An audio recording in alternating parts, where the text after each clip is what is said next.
नमस्कार दोस्तों, आज की इस वीडियो में हम आपको अपरा या अचला एकादशी व्रत की कथा सुनाने वाले हैं। युधिष्ठिर कहने लगे कि हे भगवान, ज्येष्ठ कृष्ण एकादशी का क्या नाम है तथा उसका महात्म्य क्या है, सो कृपा कर कहिए। भगवान श्री कृष्ण कहने लगे कि हे राजन, यह एकादशी अचला तथा अपरा दो नामों से जानी जाती है। पुराणों के अनुसार ज्येष्ठ कृष्ण पक्ष की एकादशी अपरा एकादशी है, क्योंकि यह अपार धन देने वाली है। जो मनुष्य इस व्रत को करते हैं वे संसार में प्रसिद्ध हो जाते हैं।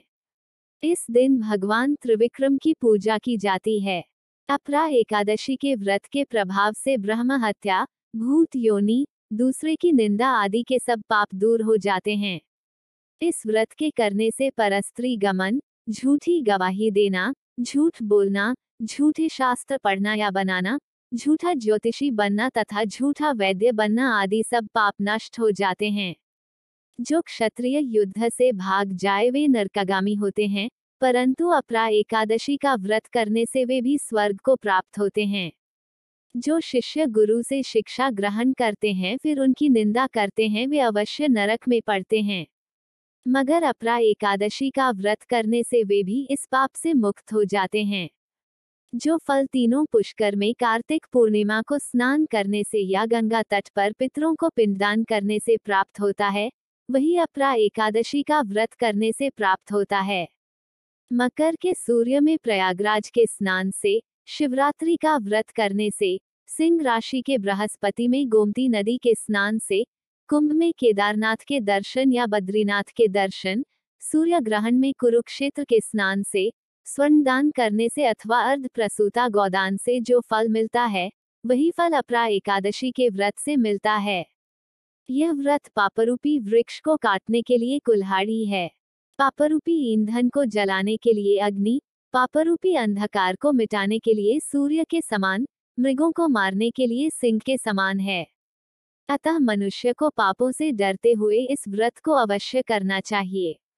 अपरा एकादशी का व्रत तथा भगवान का पूजन करने से मनुष्य सब पापों से छूटकर विष्णु लोक को जाता है। इसकी प्रचलित कथा के अनुसार प्राचीन काल में महीध्वज नामक एक धर्मात्मा राजा था। उसका छोटा भाई वज्रध्वज बड़ा ही क्रूर, अधर्मी तथा अन्यायी था। वह अपने बड़े भाई से द्वेष रखता था। उस पापी ने एक दिन रात्रि में अपने बड़े भाई की हत्या करके उसकी देह को एक जंगली पीपल के नीचे गाड़ दिया। इस अकाल मृत्यु से राजा प्रेतात्मा के रूप में उसी पीपल पर रहने लगा और अनेक उत्पात करने लगा। एक दिन अचानक धौम्य नामक ऋषि उधर से गुजरे। उन्होंने प्रेत को देखा और तपोबल से उसके अतीत को जान लिया। अपने तपोबल से प्रेत उत्पात का कारण समझा। ऋषि ने प्रसन्न होकर उस प्रेत को पीपल के पेड़ से उतारा तथा परलोक विद्या का उपदेश दिया। दयालु ऋषि ने राजा की प्रेत योनि से मुक्ति के लिए स्वयं ही अपरा अचला एकादशी का व्रत किया और उसे अगति से छुड़ाने को उसका पुण्य प्रेत को अर्पित कर दिया। इस पुण्य के प्रभाव से राजा की प्रेत योनि से मुक्ति हो गई। वह ऋषि को धन्यवाद देता हुआ दिव्य देह धारण कर पुष्पक विमान में बैठकर स्वर्ग को चला गया। हे राजन, यह अपरा एकादशी की कथा मैंने लोकहित के लिए कही है। इसे पढ़ने अथवा सुनने से मनुष्य सब पापों से छूट जाता है।